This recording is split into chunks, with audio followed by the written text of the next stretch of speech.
Bonsoir et bienvenue au Téléjournal. Le transporteur aérien WestJet a émis aujourd'hui un préavis de lock-out de 72 heures au syndicat qui représente les mécaniciens de la compagnie aérienne.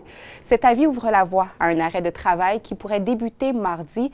La semaine dernière, le syndicat qui représente les mécaniciens d'entretien d'aéronefs du transporteur a annoncé que ses membres voteraient pour une grève du 2 au 9 mai.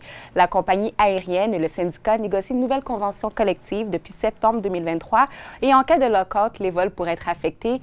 WestJet est présent dans de nombreux endroits au pays, notamment ici en Saskatchewan. La Saskatchewan Health Coalition a organisé une marche à Saskatoon aujourd'hui. Les manifestants se sont rassemblés afin de dénoncer des problèmes liés au système de santé en Saskatchewan. Ils déplorent notamment les longs délais d'attente ainsi que les distances à parcourir afin de recevoir des soins. Ils demandent aussi au gouvernement provincial de trouver des solutions quant à la pénurie du personnel en santé. Everybody knows about the crises that we're facing in public health care. They also know about the good things that our healthcare system has provided. It can be made better if there's political will. It's making sure that healthcare is available when and where people need it. So instead of facing a closure in a rural community because of understaffing, we need to work with that community to make sure that we have the staff available, that those healthcare workers are there to provide that support so that patients can ultimately get access to care. Des centaines de personnes étaient à l'ouverture du Gather Local Market au centre-ville de Saskatoon aujourd'hui. En tout, il y a eu plus de 70 commerçants. Pierre-Olivier Nadeau et Albert Couillard sont allés à leur rencontre. Really good. Really good? Yeah, for May 4th and below zero temperatures, really good turnout. Marchands et restaurateurs locaux et même une ferme pour seulement l'ouverture, le Gather Local Market ouvrait ses portes aujourd'hui à Saskatoon. En tout, il y avait des centaines de curieux qui sont venus découvrir ce nouvel espace du centre-ville. Le marché a comme objectif d'offrir un concept unique en Saskatchewan, notamment grâce au bar intérieur. Elle explique que pour pouvoir servir des spiritueux locaux et des produits artisanaux ici, la Régie des alcools et des jeux de hasard de la Saskatchewan a dû créer un nouveau permis pour eux parce qu'un tel concept n'existait pas. Le nouveau marché compte plus d'une vingtaine de commerçants intérieurs ouverts à l'année.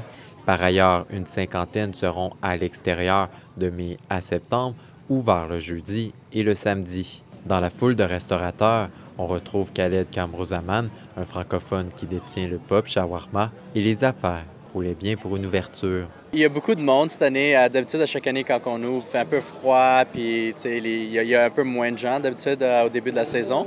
Mais là, à cause de l'ouverture du marché intérieur, il y a beaucoup plus de monde, puis c'était comme si c'était en plein milieu d'été en ce moment. D'après la Nation francescoise, qui est dans le même bâtiment, l'endroit aura des répercussions positives pour les commerçants du secteur. Tout simplement, il est ouvert de 11h à 10h le soir, 6 jours sur 7. C'est considérable. Même pour nous, on n'est pas ouvert autant d'heures que ça. Fait que ça va attirer des gens là, sur l'heure du midi, les travailleurs, les gens qui sont dans le centre-ville, qui veulent bien manger. On profite de ce lieu-là avec les nouveaux promeneurs, nouveaux publics. Cet endroit va permettre de faire de nouvelles rencontres et tester de nouveaux produits selon des personnes rencontrées sur place.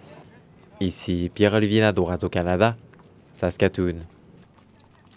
Parler de santé menstruelle peut être parfois tabou. C'est pourquoi le réseau Santé en français de la Saskatchewan et Dignité mensuelle ont organisé aujourd'hui un atelier qui porte sur la santé menstruelle. Le but est d'informer les jeunes, les parents et les tuteurs sur les préjugés qu'il peut y avoir face aux menstruations. La Francescoise Solène Hamon-Fafard souhaite offrir ses services aux communautés francophones en situation minoritaire. Des fois, on n'a pas les ressources quand on est en milieu minoritaire d'avoir de l'éducation en français, surtout quand c'est un sujet sensible.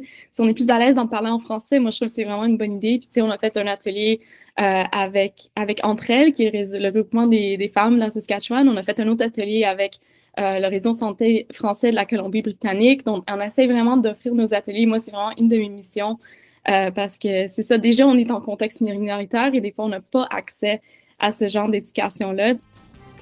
Voilà, c'est ce qui conclut ce bulletin d'information. Au nom de toute l'équipe, je vous remercie d'avoir été des nôtres. On se retrouve plus tard. D'ici là, bonne soirée.